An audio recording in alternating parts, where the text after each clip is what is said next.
এইবার মেয়েদের নিয়ে ভিডিও নিয়ে বসবো আমি।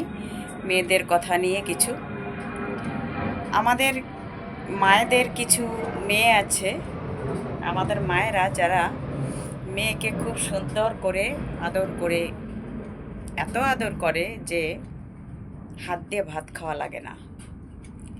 10 বছর বয়স থেকে 20, 25, 30 হয়ে গেছে, কলেজে পড়াশুনো করে কি চাকরি করে, মায়েরা ভাত মেখে মেয়েকে খাইয়ে দেয়। এমন অভ্যেস হয়ে গেছে মেয়েদের যে ভাতে হাত দিতেও ঘৃণা পায়।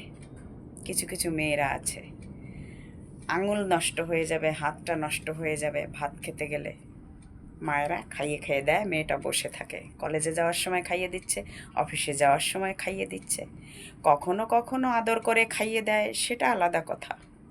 এনি টাইম খাইয়ে দিচ্ছে, এভরিডে খাইয়ে দিচ্ছে। এটা কিন্তু ভবিষ্যৎ অন্ধকারের পথ। মেয়েটি যখন নিজের স্বাধীনতায় বাঁচবে কিংবা অন্য কোনো সংসারে সে যাবে, তখন তার কত ভয়ানক অসুবিধা হবে সেটা কি ভেবে দেখেছো মায়েরা? তো এমনি করে সন্তানদেরকে বড় করা মোটেই উচিত নয়। মেয়েদেরকে যখন 5 বছর বয়স হবে, তখন শিশুদেরকে কাজের জন্য ট্রেনিং দেওয়া উচিত, মায়েদের বিশেষ করে। তো ছেলে হোক আর মেয়ে হোক, 5 বছর বয়স থেকে ট্রেনিং দিতে হয়।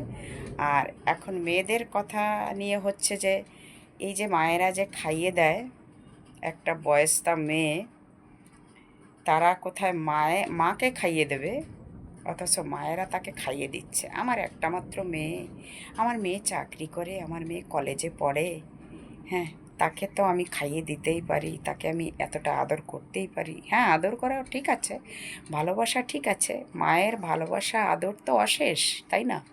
কিন্তু তাই বলে এই নয় তুমি যে তাকে নিজের হাতে কিছু করতে দিতে চাইছো না, করাতে চাইছো না। এটা কিন্তু ভীষণ ভুল ধারণা একটা। মেয়েদেরকে সবসময় কর্মঠ করে তোলো, তার জন্য ভবিষ্যতে কোনো কষ্ট না হয়, অসুবিধে না হয়। কাজের লোক যতই থাক, নিজেকে কিন্তু অনেক কাজ জানতে হয় বা করতে হয়। শরীরে অলসতা এসে যায়, বিরক্তিবোধ এসে যায়, সেই কাজগুলো পরবর্তীতে দেখলে তার মাথা গরম হয়ে যাবে এবং তার বুদ্ধি নষ্ট হবে, তার সমস্ত কিছু নষ্ট হবে। সে কর্ম করতে আর চাইবেই না হাত দিয়ে। হাতটা নোংরা হয়ে যাবে, হাতটা খারাপ হয়ে যাবে, পরিশ্রম হবে, কষ্ট হবে, বিরক্তিবোধ মনে হবে।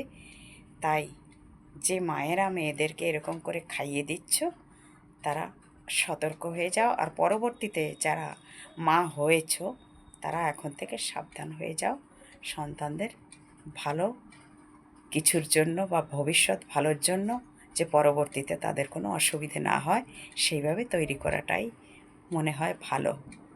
আমরা মায়েরা সকলেই এটা বোঝা উচিত আমাদের। ভিডিওটি আমার ভালো লাগলে আমাকে কমেন্ট করে জানিও, ভুল হলে ক্ষমা করে দিও। সবাই ভালো থেকো, সুস্থ থেকো বন্ধুরা।